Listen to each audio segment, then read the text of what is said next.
Welcome to the show. I'm Chris Graham, joined by Rod Mullins today, and we're going to recap the championship of the NASCAR Cup Series at Phoenix on Sunday. And man, there's so much to talk about there, Rod.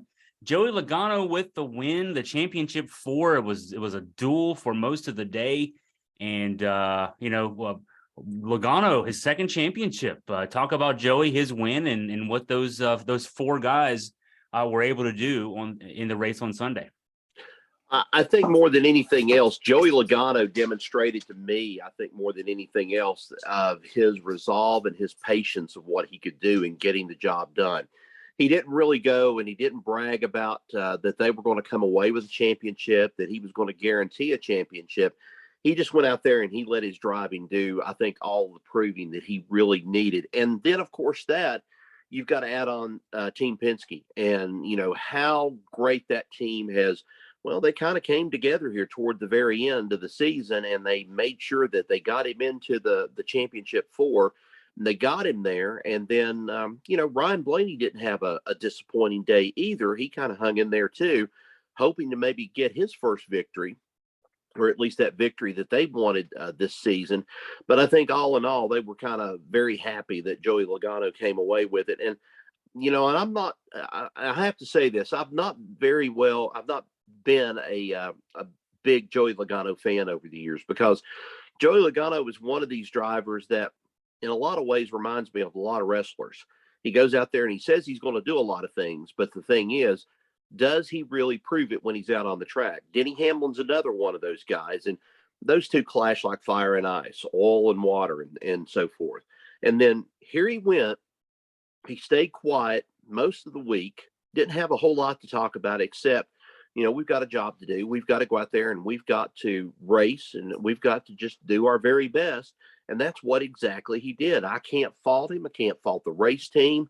I think it was great because this was the second championship this year for Team Penske. After winning the IndyCar championship, they won that.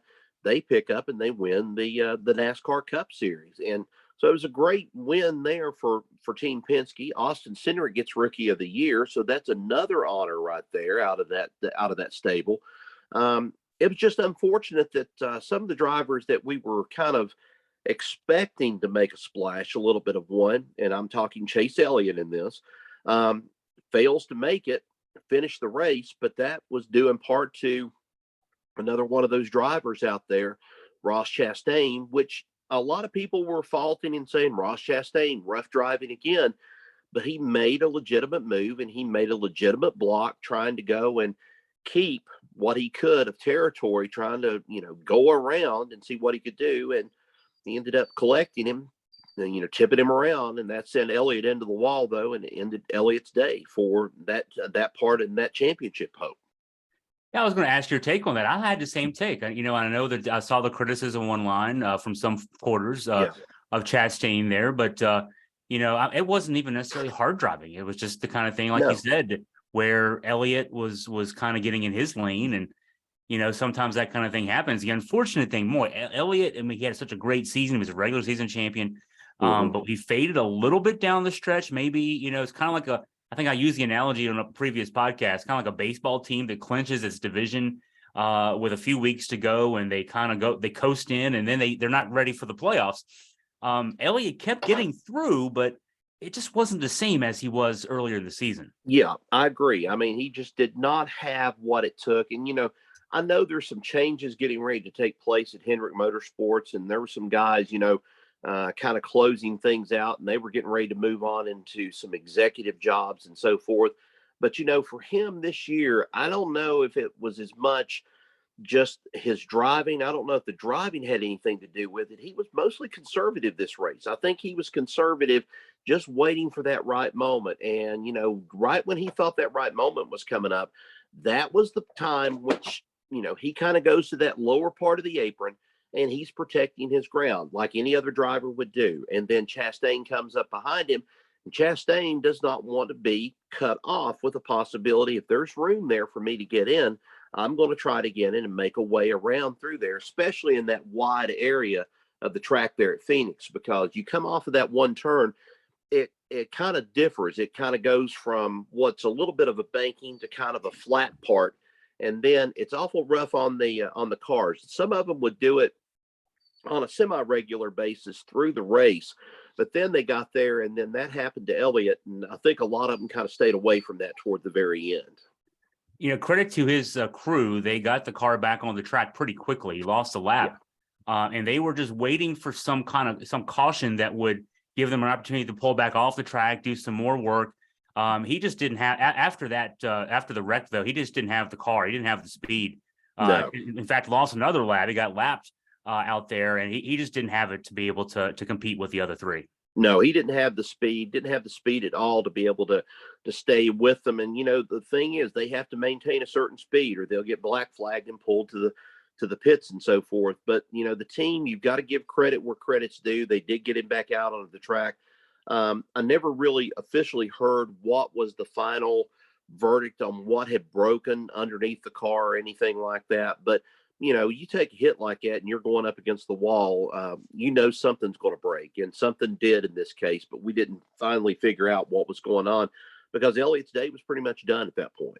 And so, we were kind of waiting too. I think, a lot of people were probably kind of wondering too, was Ross Chastain going to pull off another ballsy move like what he did at Martinsville?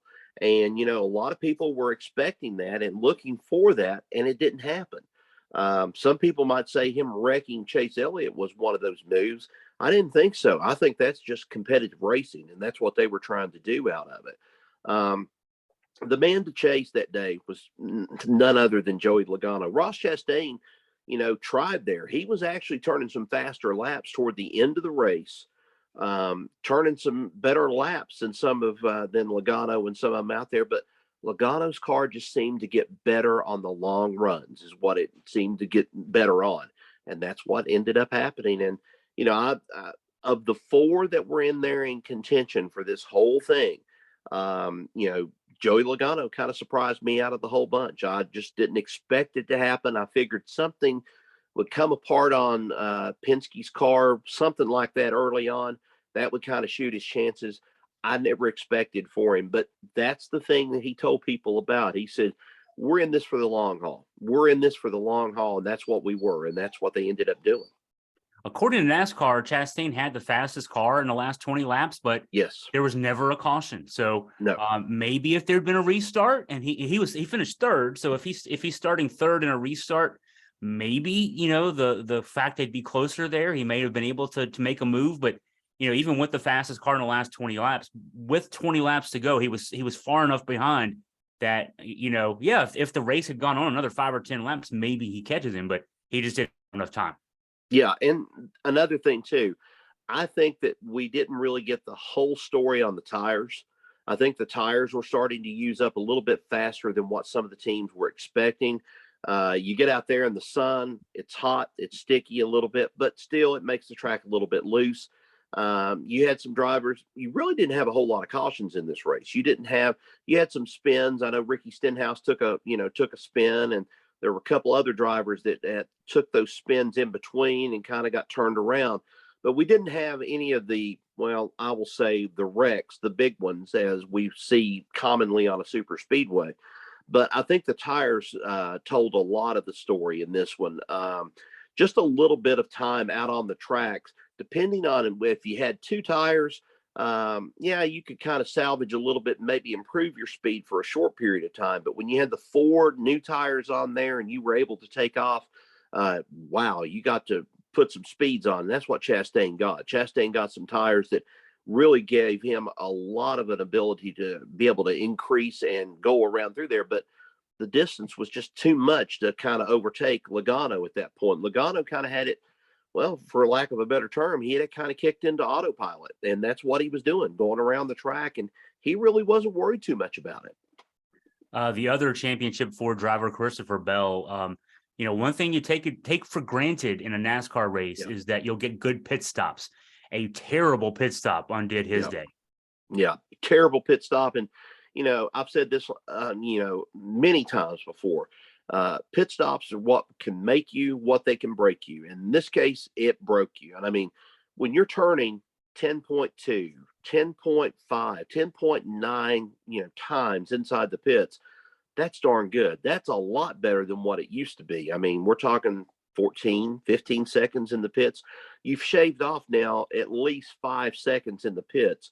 And then he has this happen. I think what did it go to 19 seconds or something like that? 19.8 seconds Yeah, in the pits. 19.8 seconds. And when that happened, that shot him completely out. I mean, there was no way he had to be able to overtake that. And then they were a team facing a lot of adversity on that Sunday too. They had a lot of things. Of course, the Coy Gibbs, shocking death, from the night before and so forth. And Sun Tide celebrated his winning the Xfinity Cup or the Xfinity Series championship, and then getting to the track and then saying Ty Gibbs is not going to be racing today. There's been an emergency, been something that's happened. And then when it started going through the infield, man, everybody knew at that point. And I think that affected Christopher Bell and them too, because I did see Steve Phelps at one point early on at the beginning of the race coming in. They were offering condolences and so forth, talking to Christopher Bell because, he was the only Joe Gibbs Racing team car that was present in the playoffs. And so, this all came as a big shock to a lot of people, and it especially shocked me. And so, dealing with that adversity, there were things that were totally out of his control in this case. And I think that pit stop was one of them. That just happened to be something that happened along with what was going on that day anyway. Yeah. All four of the championship four drivers started the last stage in the top 10. But then, we have a wreck with one that he stayed in the race, but Elliott got knocked back. Bell with the pit stop, and then the other two ran, balls out all the way to the end, and just Logano just had slightly the better car for the day. Yeah, no doubt about it. I mean, it's again a testament to Team Penske, what they produced and what they were able to come up with on the track this year. And, like I said, he backed it up. He backed it up more than I think he has ever done before in his career in the last few years. He really backed it up. He played the more mature driver, I think, than a lot of people, kind of took him for. So he went out there, he walked the walk and he talked the talk is what he did. So that's the cap of our season. I can't believe it. It started in February in Los Angeles of all places. Yep. And, in some ways that feels like so long ago. In some ways it feels like that was just the other day. What do you think will stand out from this 2022 NASCAR season that we'll be remembering in a few years? I think probably the diverse field of the wins with all of these different teams. That's going to be one thing that's going to stand out. I think another thing is going to be the comment that was made, I think, as the season was ending. NASCAR has its work cut out for them with this next generation car. These are problems that are going to have to be solved within a few months, 100 and some days, 109 days or something like that before they really kick back into full swing. They're going to have to solve some problems. And, NASCAR has admitted there's some issues. Let's see, who was it that actually, I think somebody had some trouble during the race on Sunday. And it was another one of those, I think Keselowski may have had the trouble with it. Somebody had trouble. And it's that problem again about the rubber coming off the tires, collecting up underneath the car, and then setting the engine on fire or setting one of the lines on fire. That's a problem they're going to have to solve. They're going to have to get this whole thing figured out before they get back to Los Angeles again in February when they run that clash race, which I don't think that's going to be a big test at that point. That's just one of those fun races, I think is what it's going to be, for sort of like a bragging rights sort of deal out on the West Coast. But when they get to Daytona, they're going to have a lot of these things figured out, because we started seeing some things in the, I guess, as the season went on. And when they went back to Daytona, there were things not working out on this car. And I still am very praiseworthy of the car. I think from what information that I have and I've been able to see, I think the car is a step in the right direction when it comes to parity in the sport, because you had so many different winners this year. You had teams that have been able to leap, by bounds over top of, some other teams, or maybe where other teams might have once stood.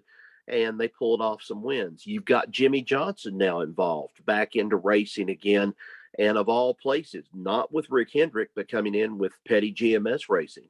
And so he must believe in this new car. He believes in this new system because he's going to run just a select few races, but he's going to be a part owner. If he doesn't believe in something, hey, you've got Jimmy Johnson's name in there. Now you got Petty, you got Johnson in there, you got a 7-time champion. What a race team you're going to have there. And I think with the addition of Noah Gragson, I think that's going to be a big team starting next year with all this, hopefully, stuff that they'll get from Chevrolet and maybe some from R&D. They'll get some stuff in there, hopefully, that might help them a little bit more as a team. But, yeah, I think the big thing that stands out with me, I think this year about the season was the parity thing. Just so many different winners we had on the season, and then where it took us to. I think it took us down to a more established team that just was ready to just go and put it to the wall and show everybody what they were capable of doing, and that's what Penske did. Yeah, for in a season of so much equality, democracy almost, right? With everybody having an equal chance. In the end, yeah, it comes down to driving skill and ingenuity of the team. And congratulations to Joe Logano and Team Penske. And as you mentioned, what a year for Team Penske across the board. So, well, Rod, anything else as we wrap up our coverage of the 2022 season? It won't be long before we're talking about Daytona. Well, as a matter of fact, I've got a couple of things to send in to you, some links and stuff, and they've released the NASCAR schedule, all the schedules, the TV schedules, and things like that of what's going to be for the official part for next year. And of course, everything starts with Los Angeles again there at the Coliseum, and then we'll be leading into Daytona at that point. But there's going to be a lot of moves in this offseason. We're going to be seeing where things are going to go, especially toward this car. I think some of the teams have started to settle down a little bit more now. The silly season thing doesn't exist. So it's going to be interesting to see how the offseason is going to prepare some of these teams for what's coming up in 2023. It's going to be a pivotal year. Here's one thing to take away from it. This was a kind of a surprise for me. In the Xfinity Series, we already mentioned Ty Gibbs won that championship there in the Xfinity Series.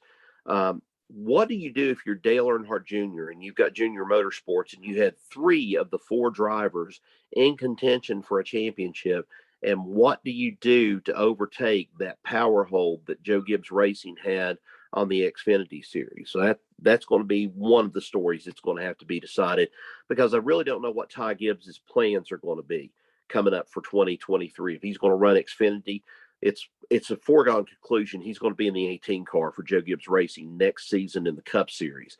But we're going to find out too about Kyle Busch. Is Kyle Busch going to be able to bridge that gap of I call it kind of a lame duck season this year, where he was sitting there in limbo, not knowing what he was going to do, to the point of, how do I go and how do I start winning again at Richard Childress Racing? And, how are we going to do this? Richard Childress doesn't have that much sponsorship. Chevrolet's kind of cut this stuff out. Hendrick is probably the beneficiary of a lot of this stuff. Where do some of these teams share some of this information to become more of a juggernaut, so to speak, when it comes to dominating out on the circuit? And then also, lo and behold, the owners, the championship, the makers championship series, that was decided down to the very last minute by, the race this past weekend there in Phoenix. What does Chevrolet have to do to get back on top of things? What do they have to do to hold on to things? What's Toyota going to have to do to get back into the swing of things? There's going to be a lot of questions coming up into 2023 as to where we go from here. And it's going to be a lot of wait and see, I think. Well, for our listeners out there, check out AugustaFreePress.com as Rod keeps us up to date in the off season on NASCAR doings, moves to different teams, and of course, getting ready for 2023 as well. Well, Rod, as always, thank you for your time and your insight. Appreciate it, Chris. Thanks.